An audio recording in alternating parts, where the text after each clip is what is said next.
So, I'm starting to do, I have a curve, I'm starting to do yung dito. Di ba makikita mo yan?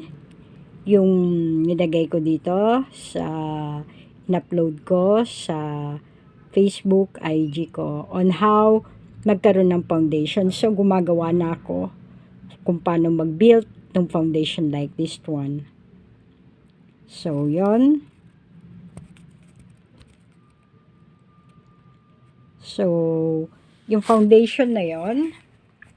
So, I'm Joblin Santos Bagos, my FB, my IG name, J_Santos_Bagos, 100781, first start ng big, the rest small letters, and IG name, all small letters, J_Santos_Bagos, 100781, all small letters, and then my password, Joblin Santos Bagos, 100781, first start ng big, the rest small letters, 44 following sa IG ko, and then FB ko, Joblin Santos Bagos, first start ng big, the rest small letters. So, gumagawa ako ng sa model on how para makita, tsaka ko na-explain on how yung prevent yung shakes dun sa foundation. Kaya lang, pag dito sa bahay kasi, lack of materials ako, dun lang ako magbili.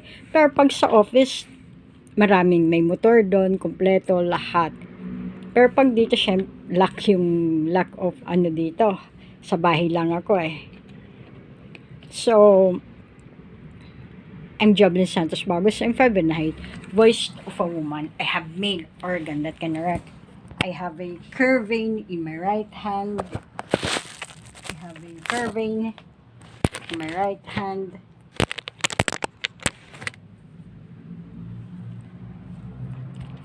I have a curve vein in my right hand.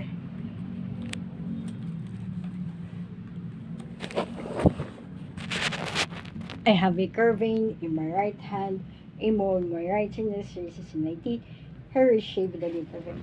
I have number 7 at the top of my head.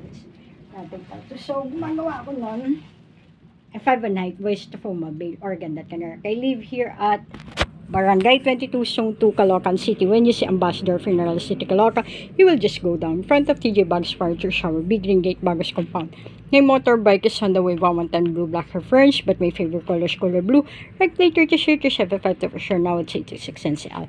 On how mape-prevent yung pag-shake ng malakas or intensity sa houses during the earthquake. Makikita mo doon, maglalagay ako dyan sa bawat foundation na yan, nung level, nung shake niya, tapos mag-increase doon, makikita sa household kung intensity nun, and then pag inon mo siya, yung pang lower or sa magnetism, pag inon mo yung mechanism na yon, is mare-reduce yung pag-shake sa bahay.